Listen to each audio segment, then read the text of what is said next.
بسم اللہ الرحمن الرحیم۔ السلام علیکم اسٹوڈنٹ، ایم ای فاؤنڈیشن کی جانب سے ہم کلاس 9 اور میٹرک کے اسٹوڈنٹس کو خوش آمدید کہتے ہیں۔ اسٹوڈنٹس، آج ہم آپ کا ہوم ورک اسائنمنٹ نمبر 6 جو ہے اس کو ڈسکس کریں گے۔ اس میں آپ کا اردو کا چیپٹر نمبر 2 امید کی خوشی، اس چیپٹر کی ہم ریڈنگ بھی کریں گے اور اسائنمنٹ کو ڈسکس بھی کریں گے۔ اس سے پہلے آپ چیپٹر نمبر 1 اخلاق نبی صلی اللہ علیہ وآلہ وسلم جو ہے وہ پڑھ چکے ہیں اور اس کا اسائنمنٹ جو ہے وہ اپنے رجسٹر میں سولو بھی کر چکے ہیں۔ سب سے پہلے جیسا کہ آپ سب کو معلوم ہے کہ آپ کی اردو کی کتاب کا جو نام ہے وہ ہے اردو لازمی، اور یہ 9ویں اور 10ویں جماعت کے لیے ہے۔ آپ کی اشاعت کی ہے سندھ ٹیکسٹ بک بورڈ نے۔ جی اسٹوڈنٹس، اب ہم باقاعدہ آپ کے چیپٹر نمبر 2 امید کی خوشی کی ریڈنگ کا آغاز کرتے ہیں۔ آپ لوگ ہمارے ساتھ ساتھ جو ریڈنگ ہے وہ مکمل توجہ کے ساتھ سنتے جائیے۔ مشکل الفاظ کو ہم نے ہائی لائٹ کر دیا ہے۔ آپ نے ان الفاظ کے جو میننگ ہیں وہ اپنی نوٹ بک میں بھی نوٹ کر لینے ہیں، اور چاہیں تو آپ اپنی ریڈنگ بک میں بھی اس کو پینسل سے نوٹ کر لیں تاکہ آپ کو اسائنمنٹ سالو کرنے میں آسانی ہو۔ جی اسٹوڈنٹس، کلاس 9 اور میٹرک کا اسائنمنٹ نمبر 6 کا جو سبق ہے امید کی خوشی، اس کو ہم اب ریڈ آؤٹ کریں گے۔ اس کی باقاعدہ ہم ریڈنگ کا آغاز کرتے ہیں، اور سبق کی ریڈنگ سے پہلے ہم اس کے مصنف کا مختصر تعارف پڑھتے ہیں۔ امید کی خوشی کے مصنف کا نام ہے سر سید احمد خان۔ سر سید احمد خان دہلی میں پیدا ہوئے۔ والد کا نام سید محمد متقی تھا۔ آپ نے ابتدائی تعلیم مکتب میں حاصل کی، مکتب مدرسے میں حاصل کی، پھر قرآن مجید، حدیث پاک اور فقہ کی تعلیم 18 سال کی عمر میں مکمل کر لی۔ پھر آپ نے دین کی تعلیم جو ہے وہ 18 سال کی عمر میں مکمل کر لی۔ اس کے بعد منصفی کا امتحان پاس کر کے بحیثیت منصف ملازم ہو گئے۔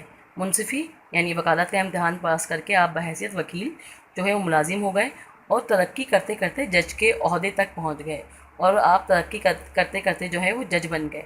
آپ نے اپنی ادبی زندگی کا آغاز اپنے اخبار سید الاخبار سے کیا۔ ادبی زندگی کا مطلب آپ نے لکھنے لکھانے کا، تصنیف و تالیف کا، یا تحریر، کتابیں یا مضامین تحریر کرنے کا جو آغاز ہے آپ نے وہ اپنے ہی اخبار سید الاخبار سے کیا۔ اس میں کالم لکھے، مضامین لکھے۔ مسلمانوں کے اخلاق کی اصلاح کے لیے ایک رسالہ تہذیب الاخلاق نکالا۔ مسلمان جو اس وقت کے جو مسلمان تھے وہ اپنی تعلیمات کو بالکل بھلا چکے تھے، گمراہ ہو چکے تھے، اخلاقی طور پر گمراہی کا شکار تھے۔ تو ان کی حالت دیکھتے ہوئے سید احمد خان نے ایک رسالہ نکالا تہذیب الاخلاق۔ نیز مسلمانوں کی تعلیم کے لیے علی گڑھ میں ایک اسکول قائم کیا۔ اس کے علاوہ آپ نے مسلمانوں کی تعلیم کے لیے، ان کی ایجوکیشن کے لیے، علی گڑھ انڈیا میں جگہ کا نام ہے، وہاں پر آپ نے ایک اسکول قائم کیا جو ترقی پا کر ایک عظیم الشان یونیورسٹی بن گیا۔ یعنی وہ آپ نے چھوٹا سا اسکول کھولا تھا، لیکن وہ اسکول ترقی کرتے کرتے جو ہے ایک وہ عظیم الشان یونیورسٹی بن گیا جو ہندوستان میں، بھارت میں یا انڈیا میں آج بھی موجود ہے۔ سر سید بلند پایا نثر نگار، اخبار نویس اور عالم تھے۔ بلند پایا مطلب بہت بڑے، نثر نگار مصنف، مضامین تحریر کرنے والے، رائٹر، اخبار نویس اخبار میں کالم اور مضامین لکھنے والے، اور عالم تھے۔ آخری مغل بادشاہ بہادر شاہ ظفر نے آپ کو جواد الدولہ اور عارف جنگ کے خطابات دیے۔ آپ کے کارناموں پر، آپ کی تعلیمی قابلیت دیکھتے ہوئے، آپ کی تعلیمی کوششیں دیکھتے ہوئے مغل بادشاہ نے آپ کو جواد الدولہ اور عارف جنگ کے خطابات دیے۔ انگریز حکومت نے بھی آپ کو سر کا خطاب دیا۔ آپ کا نام سید احمد خان تھا، لیکن انگریز حکومت نے آپ کی صلاحیتوں کی بنا پر، آپ کی ذہانت، آپ کی قابلیت کی بنا پر جو ہے آپ کو سر کا خطاب دیا، اور یوں آپ کا نام سر سید احمد خان پڑ گیا۔ آپ نے بہت سی کتابیں لکھی جن میں اثار السنادید، خطبات احمدیہ، اسباب بغاوت ہند اور تاریخ سرکشی بجنور بھی مشہور ہیں۔ آپ نے بہت سی کتابیں لکھی جن میں اثار السنادید، خطبات احمدیہ، اسباب بغاوت ہند اور تاریخ سرکشی بجنور بھی بہت مشہور ہیں۔ جی اسٹوڈنٹس، یہ تو تھا سر سید احمد خان کا مختصر تعارف۔ اب ہم کرتے ہیں سبق امید کی خوشی کی ریڈنگ۔ اس میں سر سید احمد خان امید سے مخاطب ہیں۔ اے آسمانوں کی روشنی اور اے نا امید دلوں کی تسلی، امید تیرے ہی شاداب اور سرسبز باغ سے ہر ایک محبت کا پھل ملتا ہے، تیرے ہی پاس ہر درد کی دوا ہے، تجھی سے ہر ایک رنج میں آسودگی ہے۔ سر سید احمد خان جو ہیں وہ امید سے مخاطب ہیں کہ تو نے آسمانوں کو روشن کیا ہوا ہے، نا امید دلوں کی تسلی ہے، ان کا سکون ہے تو، اور تو ایک ایسا سرسبز باغ ہے کہ جہاں پہ ہر ایک کو اپنی محبت کا پھل ملتا ہے، اور تیرے ہی پاس یعنی تیرا ہی دامن پکڑنے کے بعد، امید کا دامن پکڑنے کے بعد انسان کے تمام جو درد ہیں نا وہ دور ہو جاتے ہیں، اور اسے اپنے پاس ہر طرف سکون ہی سکون جو ہے نا وہ محسوس ہوتا ہے۔ عقل کے درمیان جنگلوں میں بھٹکتے بھٹکتے تھکا ہوا مسافر تیرے ہی گھنے باغ کے سرسبز درختوں کے سائے کو ڈھونڈتا ہے۔ جب انسان اپنی عقل استعمال کر کر کے تھک جاتا ہے نا تو پھر وہ چاہتا ہے کہ اسے ایک گھنا باغ میسر آ جائے، اور وہ گھنا باغ کیا ہوتا ہے؟ وہ گھنا باغ ہے امید کا، یعنی امید کا دامن، کیونکہ امید جو ہے وہ انسان کو پریشانیوں سے نجات دلا دیتی ہے۔ وہاں کی ٹھنڈی ہوا، خوش الحان جانوروں کے راگ، بہتی نہروں کی لہریں اس کے دل کو راحت دیتی ہیں۔ یعنی امید ایک ایسا باغ ہے کہ جہاں پر خوبصورت آواز والے جانور ہوتے ہیں، جن کی آوازیں جو ہیں وہ راگ محسوس ہوتی ہیں، اور بہتی نہروں کی جو لہریں ہوتی ہیں وہ انسان کے دل کو سکون دیتی ہیں۔ یعنی امید کا دامن انسان جب تھام لیتا ہے تو اس کو ہر طرف سکون ہی سکون، راحت ہی راحت محسوس ہوتی ہے۔ اس کے مرے ہوئے خیالات کو پھر زندہ کرتی ہیں، تمام فکریں دل سے دور ہوتی ہیں، اور دور دراز زمانے کی خیالی خوشیاں سب آموجود ہوتی ہیں۔ یعنی سر سید احمد خان کہہ رہے ہیں کہ جب انسان امید کا دامن تھام لیتا ہے نا تو اسے ہر طرف آئندہ آنے والے زمانوں کی جو خوشیاں ہیں نا وہ اس کو سب نظر آ رہی ہوتی ہیں۔ وہ امید کا دامن تھام لیتا ہے کہ اب امید ہی ہے جو اس کی تمام مشکلوں کو، پریشانیوں کو، سب کو دور کر دے گی، اور آنے والا وقت جو ہے اس کے لیے سکون اور راحت کا باعث ہوگا۔ سر سید احمد خان آگے کہتے ہیں، دیکھ نادان بے بس بچہ گہوارے میں سوتا ہے۔ بے بس چھوٹا سا معصوم سا بچہ جو اپنے تمام کاموں کے لیے اپنی ماں کا محتاج ہے۔ گہوارہ کہتے ہیں جھولے کو، کہ بچہ اپنے جھولے میں سوتا ہے، اس کی مصیبت زدہ ماں اپنے دھندے میں لگی ہوئی ہے۔ دھندے میں لگی ہوئی ہے مطلب اپنے کام میں لگی ہوئی ہے، اور اس گہوارے کی ڈوری بھی ہلاتی جاتی ہے۔ یعنی اس کی پریشان ماں گھر کے کاموں میں لگی ہے، لیکن اپنے بچے کے جھولے کی جو ڈوری ہے نا وہ ہلاتی جاتی ہے، تاکہ بچہ جو ہے وہ بے آرام نہ ہو۔ ہاتھ کام میں اور دل بچے میں ہے، اور زبان سے اس کو یوں لوری دیتی ہے۔ یعنی ماں کام بھی کرتی جاتی ہے لیکن اس کا سارا دل و دماغ جو ہے وہ بچے میں لگا ہوا ہے، اور وہ زبان سے اس کو یوں لوری دیتی ہے، یعنی اس کے لیے اپنی محبت میں نغمہ گاتی ہے، گانا گاتی ہے۔ سو رہ میرے بچے سو رہ، سو رہ مطلب کہ سوتا رہے میرے بچے، سوتا رہے آرام و سکون سے، اے اپنے ماں باپ کی مورت اور میرے دل کی ٹھنڈک۔ مورت صورت کو کہتے ہیں، چہرے کو کہتے ہیں، شکل کو کہتے ہیں، یعنی یہ اپنے باپ سے مشابہت رکھنے والے، اور میرے دل کی ٹھنڈک، میرے دل کا سکون، میرے دل کی راحت، سو رہے سوتا رہے، اے میرے دل کی کونپل، کونپل کہتے ہیں کلی کو، سو رہے بڑھ اور پھل پھول، یعنی تو بڑا ہو، پروان چڑھے، اور ہمیشہ خوش و خرم رہے، تجھ پر کبھی خزاں نہ آئے، یعنی تجھ پر کبھی کوئی مشکل نہ آئے، کبھی کوئی برا وقت نہ آئے، تیری ٹہنی میں کوئی خار کبھی نہ ٹوٹے، یعنی تیری زندگی میں کبھی کوئی کانٹا نہ چبھنے پائے، تجھے کوئی تکلیف نہ ہو، کوئی کٹھن گھڑی تجھ کو نہ آوے، تجھے کوئی کٹھن گھڑی مشکل، تجھے کبھی کوئی مشکل نہ آئے، کوئی مصیبت جو تیرے ماں باپ نے بھگتی تو نہ دیکھے، یعنی وہ مصیبتیں جو تیرے ماں باپ نے جھیلی ہیں، برداشت کی ہیں، وہ کبھی تیری زندگی میں نہ آئیں، تجھے ان کا سامنا نہ کرنا پڑے۔ سو رے میرے بچے سو رے، میری آنکھوں کے نور اور میرے دل کے سرور، میرے بچے سو رے، میری آنکھوں کی روشنی اور میرے دل کی ٹھنڈک، میرے دل کا سکون، میرے دل کی راحت، سو رے، تیرا مکھڑا چاند سے بھی زیادہ روشن ہوگا، یعنی تیرا مکھڑا جو ہے، تیرا چہرہ جو ہے وہ چاند سے زیادہ روشن ہوگا، کیونکہ ہر ماں کو اپنا بچہ جو ہے وہ چاند سے زیادہ خوبصورت لگتا ہے، پیارا لگتا ہے۔ تیری شہرت، تیری لیاقت، تیری محبت جو تو ہم سے کرے گا آخر کار ہمارے دل کو تسلی دے گی، یعنی جب تو بڑا ہو جائے گا تو تیری کامیابی، تیری ذہانت جو ہے، تیری ترقی جو ہے وہ ہمیں سکون دے گی، ہمارے دل کو تسلی ہوگی کہ ہمارا بچہ جو ہے نا وہ بہت مشہور ہو گیا، کامیاب ہو گیا، ذہین ہے۔ تیری ہنسی ہمارے اندھیرے گھر کا اجالا ہوگی، یعنی جب تو بڑا ہوگا اور ہنسے گا تو تیری ہنسی کی جو گونج ہے، تیری ہنسی کی جو کلکلاہٹیں ہیں، ان سے ہمارے اندھیرے گھر میں، پریشانیوں والے گھر میں اجالا ہو جائے گا۔ تیری پیاری پیاری باتیں ہمارے غم کو دور کریں گی، یعنی تیری چھوٹی چھوٹی سی باتیں جو تو پیاری پیاری باتیں کرے گا، بولنے لگے گا، تو وہ ہمارے تمام غموں کو دور کر دیں گی، تمام پریشانیاں ہماری ختم ہو جائیں گی۔ تیری آواز ہمارے لیے خوش آئند راگنیاں ہوں گی، تیری آواز جو ہے نا وہ ہمارے لیے آئندہ آنے والے وقت کی خوشیوں کی ضمانت ہوں گی۔ سو رے میرے بچے سو رے، اے ہماری امیدوں کے پودے سو رے، یعنی والدین بچے کو اپنی امیدوں کا پودا سمجھتے ہیں کہ والدین کی جو خواہشیں نامکمل رہ گئی ہیں یا جو انہوں نے زندگی میں پریشانیاں برداشت کی ہیں، ان کے بچے کی زندگی میں تمام پریشانیاں اور مصیبتیں کبھی بھی نہیں آئیں گی، اور وہ اپنے ماں باپ کے خوابوں کو، ان کی خواہشات کو ہمیشہ پورا کرے گا۔ اب وہ پوچھتے ہیں، ماں پوچھتی ہے اپنے بچے سے، بولو جب اس دنیا میں ہم تم سے جدا ہو جاویں گے تو تم کیا کرو گے، یعنی جب ہم اس دنیا سے چلے جائیں گے تمہیں چھوڑ کر تو تم کیا کرو گے؟ تم ہماری بے جان لاش کے پاس کھڑے ہوگے، تم پوچھو گے اور ہم کچھ نہ بولیں گے، یعنی جب ہم اس دنیا سے چلے جائیں گے، ہماری بے جان جسم پڑے ہوں گے، تم ہم سے سوال کرو گے، ہم سے بولو گے، بات کرو گے، لیکن ہم کچھ نہ بولیں گے، تم رو گے اور ہم کچھ رحم نہ کھائیں گے، یعنی تم ہماری لاشوں پر رو گے، بین کرو گے، اور ہم تمہیں خاموش بھی نہیں کر سکیں گے، تم پر رحم بھی نہیں کر سکیں گے۔ اے میرے پیارے رونے والے، تم ہمارے ڈھیر پر آ کر ہماری روح کو خوش کرو گے۔ ڈھیر سے مراد یہاں پر ہے قبر پر آ کر کے، جب ہم اس دنیا سے چلے جائیں گے تو تم ہماری قبر پر آ کر ہماری روح کو خوش کرو گے، تمہارا آنا ہماری روح کو خوش کرے گا۔ ہم نہ ہوں گے اور تم ہماری یادگاری میں آنسو بہاؤ گے، یعنی افسوس کر رہی ہے ماں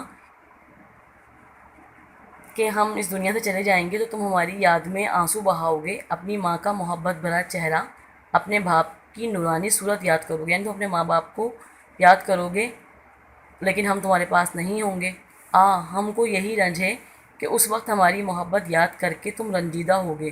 سو رے میرے بچے سو رے، سو رے میرے بالے سو رے، یعنی ماں جو ہے وہ آنے والے وقت پر رنجیدہ ہے اور کہتی ہے کہ جب تو بڑا ہوگا، جب تو کامیابی و ترقی حاصل کر لے گا اور ہم اس دنیا سے چلے جائیں گے، تو ہمیں یاد کر کے روئے گا، تو ہم تیرے پاس واپس بھی نہیں آ سکیں گے اور ہم تیری کسی بات کا، کسی سوال کا جواب بھی نہیں دے سکیں گے۔ اور ماں جو ہے وہ رنجیدہ ہوتی ہے، وہ کہتی ہے کہ بس اسی بات کا افسوس ہے کہ ایک دن جو ہے وہ اس دنیا سے ہم تجھے اکیلا چھوڑ کے چلے جائیں گے، لیکن ماں جو ہے وہ اپنے بچے کو لوری دیتی ہے کہ تو سکون سے سوتا رہے، تیری زندگی میں کوئی پریشانی، کوئی مشکل نہ آئے۔ یہ امید کی خوشیاں ماں کو اس وقت تھیں جب کہ بچہ غواں بھی نہیں کر سکتا تھا، یعنی یہ امید ماں اس وقت سے لگا لیتی ہے اپنے بچے سے کہ جب بچہ بولنے کے قابل بھی نہیں ہوتا، مگر جب وہ ذرا اور بڑا ہوا اور معصوم ہنسی سے اپنی ماں کے دل کو شاد کرنے لگا اور اماں اماں کہنا سیکھا، اس کی پیاری آواز ادھورے لفظوں میں اس کی ماں کے کان میں پہنچنے لگی، یعنی جب بچہ تھوڑا بڑا ہوتا ہے اور ماں کو پکارتا ہے تو اس کی پیاری آواز اور ادھورے جملے جو ہیں وہ ماں کو سکون پہنچاتے ہیں، اور پھر جب تھوڑا سا اور بڑا ہوتا ہے تو آنسوؤں سے اپنی ماں کی آتش محبت کو بھڑکانے کے قابل ہوا۔ یعنی اس جملے میں مصنف کہہ رہے ہیں کہ جب بچہ بڑا ہو جاتا ہے اور اسے اپنی ماں کی محبت کا احساس ہو جاتا ہے تو وہ اپنی خواہشیں پوری کروانے کے لیے جو ہے نا اپنی ماں کے سامنے آنسو بہاتا ہے، کیونکہ اس کو یقین ہوتا ہے کہ اس کی ماں جو ہے وہ اس کے آنسو دیکھ کر جو ہے نا وہ پگھل جائے گی اور اس کی جائز ناجائز تمام خواہشیں جو ہے نا وہ پوری کر دے گی۔ پھر مکتب سے اس کو سروکار پڑا، پھر وہ کچھ تھوڑا بڑا ہوا تو وہ مدرسے یا اسکول جانے لگا، رات کو اپنی ماں کے سامنے دن کا پڑھا ہوا سبق غم زدہ دل سے سنانے لگا۔ پھر رات کو اپنی ماں کو دن میں جو سبق پڑھا ہوتا ہے وہ سناتا ہے، دن بھر کی تمام باتیں سناتا ہے، اور جب کہ وہ تاروں کی چھاؤں میں اٹھ کر ہاتھ منہ دھو کر اپنے ماں باپ کے ساتھ صبح کی نماز میں کھڑے ہونے لگا۔ پھر تھوڑا بڑا ہوا تو وہ صبح سویرے اٹھ کر ماں باپ کے ساتھ جو ہے ہاتھ منہ دھو کر وضو کر ماں باپ کے ساتھ نماز پڑھنے لگا، اور اپنے بے گناہ دل سے، کیونکہ بچہ معصوم ہے، ماں باپ کو دیکھ کر نماز پڑھنے کے لیے کھڑا ہو گیا تو وہ اپنے بے گناہ دل، بے گناہ زبان سے، بے ریا خیال سے، بالکل خالص، جس میں کسی قسم کا کوئی کھوٹ، کوئی ملاوٹ، کچھ بھی نہیں ہوتی، ان سے خدا کا نام پکار. بچہ معصوم ہوتا ہے تو نہ اس نے کوئی گناہ کیے ہوتے ہیں، نہ اس کے دل میں کوئی بغض ہوتا ہے، نہ کسی کے لیے برائی ہوتی ہے، وہ خدا کا نام پکارنے لگا تو امید کی خوشیاں اور کس قدر زیادہ ہو گئیں. یعنی جب بچہ ہے ماں باپ کے ساتھ نماز پڑھتا ہے، اللہ کو پکارتا ہے، تو والدین کی خوشیاں اور زیادہ بڑھ جاتی ہیں. اس کے ماں باپ اس معصوم سینے سے سچی ہمدردی دیکھ کر کتنے خوش ہوتے ہیں. اس کے والدین اس کو معصوم کو اللہ کے آگے جھکتے ہوئے دیکھ کر بہت خوش ہوتے ہیں. ہماری پیاری امید تو ہی ہے جو مہد سے لحد تک ہمارے ساتھ رہتی ہے.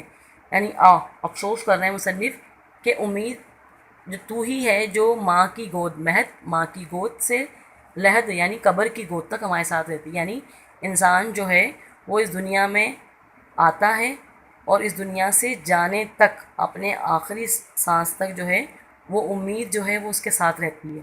اور یہ امید ہی جو ہے انسان کو مشکلوں سے لڑنا، پریشانیوں سے لڑنا سکھاتی ہے اور زندگی میں کامیاب کرتی ہے. دیکھ وہ بے گناہ قیدی اندھیرے کنویں میں 7 تہ خانوں میں بند ہے. بے گناہ قیدی سے مراد یہاں پر حضرت یوسف علیہ السلام ہیں کہ جن کو مصر میں قید کر لیا گیا تھا، اندھیرے کنویں سے نکال کر مصر کے بازار لے جایا گیا، پھر ان کو وہاں پر فروخت کر دیا گیا اور پھر وہ کسی طرح ناکردہ گناہ کی سزا میں جو ہیں وہ تہ خانے میں قید کر دیے گئے. اس کا سورج کا سا چمکنے والا چہرہ زرد ہے. یعنی حضرت یوسف علیہ السلام، آپ سب کو پتہ ہے کہ کہا جاتا ہے کہ حضرت یوسف علیہ السلام بے انتہا خوبصورت تھے. تو آپ کا جو سورج کا سا چمکنے والا خوبصورت چہرہ تھا وہ قید خانے میں زرد ہو گیا تھا. بے یارو دیار، یار کہتے ہیں دوست کو، دیار کہتے ہیں ملک کو. مطلب نہ آپ اپنے ملک میں تھے اور نہ کوئی آپ کا ساتھی یا دوست تھا. غیر قوم، غیر مذہب، یعنی نہ تو اس ملک کے رہنے والے آپ کے ساتھی تھے اور نہ ہم مذہب تھے. غیر مذہب کے لوگوں کی بوڑھے باپ کا غم اس کی روح کو صدمہ پہنچاتا ہے. بوڑھے باپ سے مراد یہاں پر حضرت یعقوب علیہ السلام ہیں، کیونکہ جب حضرت یوسف علیہ السلام کو کنویں ان کے بھائیوں نے کنویں میں پھینک دیا تھا، پھر وہ وہاں سے کسی طرح مصر کے قید خانے میں پہنچ گئے تو حضرت یوسف علیہ السلام کے جو والد ہیں حضرت یعقوب علیہ السلام، وہ بہت زیادہ غمزدہ تھے. تو حضرت یوسف علیہ السلام اپنے والد حضرت یعقوب علیہ السلام کو یاد کر کے بہت زیادہ غمزدہ رہتے تھے، دکھی رہتے تھے. قید خانے کی مصیبت، اس کی تنہائی، اس کا گہرا اندھیرا اور اس پر اپنی بے گناہی کا خیال اس کو نہایت ہی رنجیدہ رکھتا ہے. یعنی کہہ رہے ہیں کہ قید خانے کی مصیبت، قید خانے میں جو آپ پر سختی کی جاتی تھی، وہ تنہائی اور وہاں کا گہرا اندھیرا، اور اس پر سب سے زیادہ آپ کو اپنی بے گناہی کا خیال کہ آپ نے کوئی گناہ نہیں کیا تھا، کوئی غلطی نہیں کی تھی، یہ تمام باتیں جو ہیں وہ آپ کو نہایت رنجیدہ اور دکھی رکھتی تھیں. اس وقت کوئی اس کا ساتھی نہیں ہے، یعنی کوئی بھی آپ کا ساتھی نہیں ہے، کوئی بھی آپ کا مددگار نہیں ہے، مگر اے ہمیشہ زندہ رہنے والی امید، تجھی میں اس کی خوشی. مگر حضرت یوسف علیہ السلام کے پاس ایک امید تھی جو آپ کی خوشی کا باعث تھی، اور وہ امید یہ تھی کہ آپ انشاءاللہ ایک دن اس قید خانے سے نکال دیے جائیں گے اور اپنے والدین سے، اپنے گھر والوں سے جا کر مل جائیں گے. یہ سبق جو ہے سر سید کی کتاب سے ماخوذ ہے اور اس کتاب کا نام ہے مضامین سر سید. جی اسٹوڈنٹس، ہم آپ کا weekly Urdu home work assignment number 6 class 9 اور 10 اس کو ہم ڈسکس کریں گے. آج سبق کی ریڈنگ ہم کر چکے ہیں. آپ کو پتہ ہے کہ آپ کا یہ اردو کے اسائنمنٹ کا چیپٹر نمبر 2 ہے، سبق نمبر 2 ہے. پہلا چیپٹر آپ پڑھ چکے ہیں، اخلاق نبی صلی اللہ علیہ وآلہ وسلم. جی، تو سب سے پہلا جو اس سبق کا ٹاسک ہے آپ کے پاس، اس اسائنمنٹ کا جو ٹاسک ہے، نمبر 1، سبق امید کی خوشی کی ریڈنگ کریں. آپ کے سامنے ہم سبق امید کی خوشی کی ریڈنگ کر چکے ہیں، اس کی ایکسپلینیشن بھی دیکھ چکے ہیں. اب آپ نے بھی اس کی ریڈنگ کرنی ہے. امید ہے کہ آپ کو سبق امید کی خوشی کی ریڈنگ اور ایکسپلینیشن جو ہے وہ اچھے طریقے سے سمجھ آ گئی ہوگی. ٹاسک نمبر 2 ہے، سبق امید کی خوشی کا مرکزی خیال تحریر کریں۔ اردو کے نوٹ سے مدد لیں۔ آپ نے مرکزی خیال جو تحریر کرنا ہے، آپ سب کے پاس اردو کے نوٹس موجود ہوں گے، آپ نے اس کی مدد سے مرکزی خیال تحریر کرنا ہے اپنے رجسٹر میں۔ ٹاسک نمبر 3 ہے مندرجہ ذیل جملوں کی وضاحت تشریح ما سیاق و سباق کے حوالے کے ساتھ کریں۔ درج ذیل میں جملے دیے گئے ہیں، آپ نے ان کی وضاحت یا تشریح جو ہے وہ سبق اور مصنف کے مختصر تعارف کے ساتھ آپ نے اس کی وضاحت یا تشریح کرنی ہے اپنے رجسٹر میں۔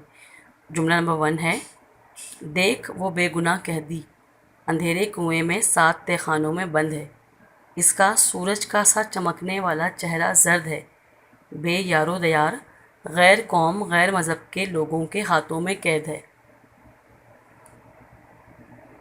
جملہ نمبر 2 دیکھ نادان بے بس بچہ گہوارے میں سوتا ہے، اس کی مصیبت زدہ ماں اپنے دھندے میں لگی ہوئی ہے اور اس گہوارے کی ڈوری بھی ہلاتی جاتی ہے، ہاتھ کام میں اور دل بچے میں ہے۔ جملہ نمبر 3 تیرے ہی پاس ہر درد کی دوا ہے، تجھ ہی سے ہر ایک رنج میں آسودگی ہے۔ جملہ نمبر 4 کوئی کٹھن گھڑی تجھ کو نہ آوے، کوئی مصیبت جو تیرے ماں باپ نے بھگتی ہے تو نہ دیکھے۔ جملوں کی وضاحت و تشریح کے لیے بھی آپ نے نوٹ سے مدد لینی ہے۔ ٹاسک نمبر 4 ہے مندرجہ ذیل سوالات کے جوابات دیجیے۔ نمبر 1 مصنف نے امید کو خوشی کیوں قرار دیا ہے؟ نمبر 2 ماں بچے کو کیا لوری دیتی ہے؟ نمبر 3 بے گناہ قیدی رنجیدہ کیوں تھا؟ نمبر 4 امید ہماری زندگی کیا تبدیلی لا سکتی ہے؟ نمبر 5 آپ کی کون سی امید آپ کے والدین کے لیے خوشی کا باعث ہے؟ ٹاسک نمبر 4 میں یہ آپ کے پاس 5 سوالات ہیں جن کے جوابات آپ نے تحریر کرنے ہیں رجسٹر میں۔ ان جوابات کے لیے بھی آپ اپنے نوٹ سے مدد لے سکتے ہیں۔ جی اب آپ کے پاس ٹاسک نمبر 5 ہے مندرجہ ذیل الفاظ و تراکیب کو اپنے جملوں میں استعمال کیجیے۔ محنت کا پھل، آتش محبت، درد کی دوا، خوش الحان، کٹھن گھڑی۔ اچھا ایک بات کا خیال رکھیے گا آپ لوگ سب کہ الفاظ و تراکیب کے معنی کو آپ نے جملوں میں استعمال نہیں کرنا، آپ نے الفاظ و تراکیب کو جملوں میں استعمال کرنا ہے، بامعنی جملے بنانے ہیں۔ محنت کا پھل اس کا مطلب ہے یا اس کے معنی ہے محنت کا صلہ۔ آتش محبت، آتش کے لفظی معنی تو آگ ہیں، آتش محبت اس کا مطلب ہے کہ ماں کی محبت کو جوش دلانا، ماں کی محبت کو آزمانا۔ درد کی دوا، درد کا علاج، تکلیف کی دوا۔ خوش الحان، خوبصورت آواز والے۔ کٹھن گھڑی، مشکل گھڑی۔ اب آپ کے پاس ٹاسک نمبر 6 اور لاسٹ جو ہے وہ ہے سبق امید کی خوشی کا خلاصہ تحریر کریں، اور اس کے لیے بھی آپ نے نوٹ سے مدد لینی ہے۔ جی اسٹوڈنٹس، امید ہے آپ کو یہ پورا اسائنمنٹ بہت اچھے طریقے سے سمجھ میں آ گیا ہوگا۔ ہم نے پورے چیپٹر کی وضاحت اور پورے اسائنمنٹ کی جو وضاحت ہے وہ آپ کے سامنے کر دی ہے۔ اب آپ نے ہمارے بتائے گئے طریقے کے مطابق جو ہے وہ اس تمام اسائنمنٹ کو اپنی رجسٹر میں کرنا ہے، بہت اچھی لکھائی میں، بہت صفائی کے ساتھ۔ اب آپ سے ملاقات ہوگی آپ کے اگلے اردو کے اسائنمنٹ میں، تب تک کے لیے اپنا بہت خیال رکھیے گا۔ اللہ حافظ۔